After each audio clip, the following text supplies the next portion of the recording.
Hi, this is Harlan Kilstein, and today I want to share with you how four high school buddies built a $180 million SuperSite. It's a fascinating story, and there's something here that you can learn from. Pay attention, and you will soon learn the entire cast of characters.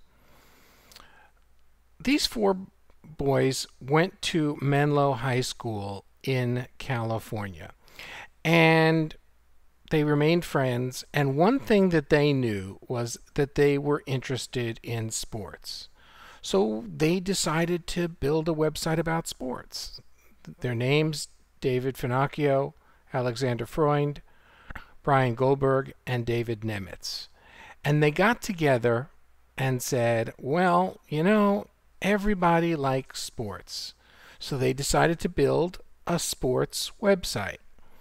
Now, please understand that at the time that they built that website, there certainly was competition. ESPN, Sports Illustrated, Yahoo Sports, Fox Sports. You would think, wait a minute, how could a bunch of young people build a site that would compete with these established sites? It's crazy, right? It's an overcrowded niche. There's no room for anyone new there. Well, think again. Oh, and by the way, there are a couple of other sites that you might want to know about that were in the niche too. NBA.com, MLB for Major League Baseball, NFL, NHL. These sites were getting their traffic too. So what could these guys possibly do? Well, in 2007, they launched a site for sports fans. It's called Bleacher Report. Now, in September 2007, they start just playing around with it. It's not officially launched, and it won't officially launch until February 2008. So they have 4 or 5 months to play around behind the scenes. And here was their idea: that it was going to become the open source sports network. We're four young guys who grew up in Silicon Valley and started Bleacher Report because we're all sports culture junkies. We would commiserate about how mainstream sports media didn't have the range or depth of coverage we were looking for, and we knew that other die-hard fans must be experiencing the same thing. And we scoured the web for information about our favorite teams. We realized that some of the most insightful writing was coming from fans who knew their teams best. And so what they did was they opened up their site and said, hey, are you a Giants fan? Write about the Giants. Are you a Jets fan? Write about the Jets. Yankee fans, this is your chance to comment about the Yankees. And every sport, every team had its fans, and they were letting people contribute and share. But the main thing that they did was they reached out to all the other blogs in the niche and said, hey, we're going to become a super blog in your niche.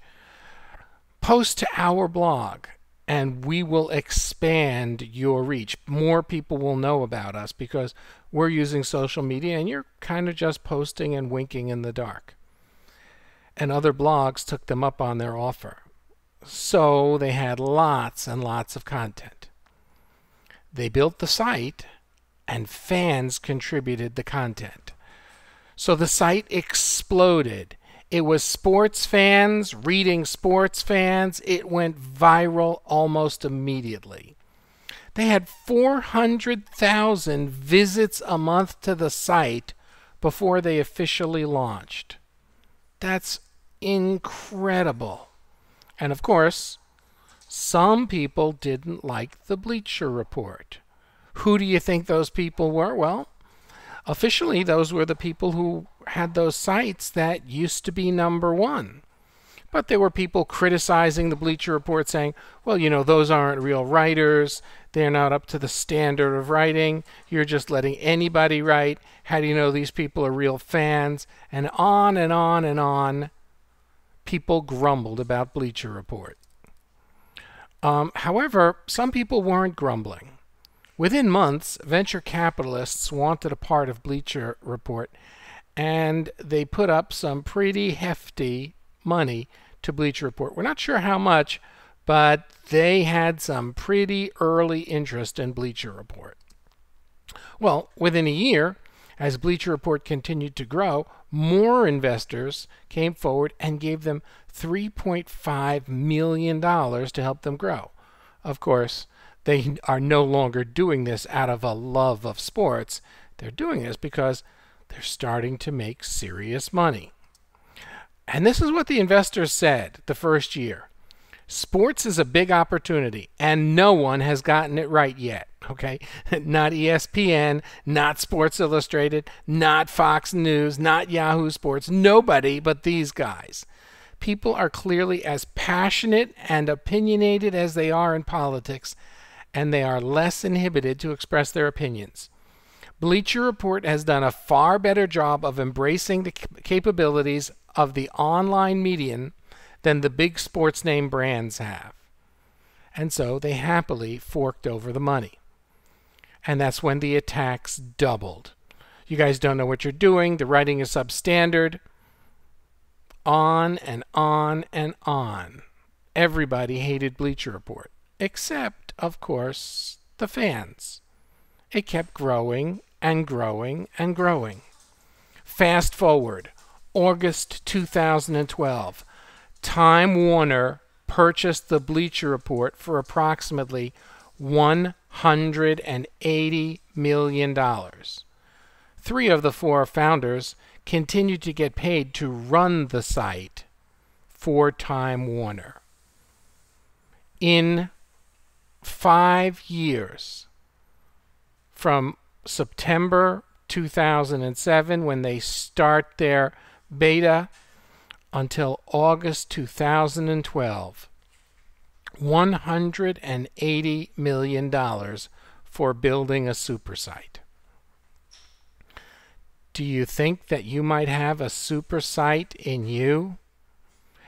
Do you think that in 5 years you could find sites, touch on people's passions, and prepare for a major payday?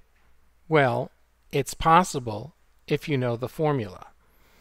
Get on the list at SuperSiteFormula.com, and I'll be sharing with you why building a SuperSite is no longer a dream. This is Harlan Kilstein for the SuperSite Formula.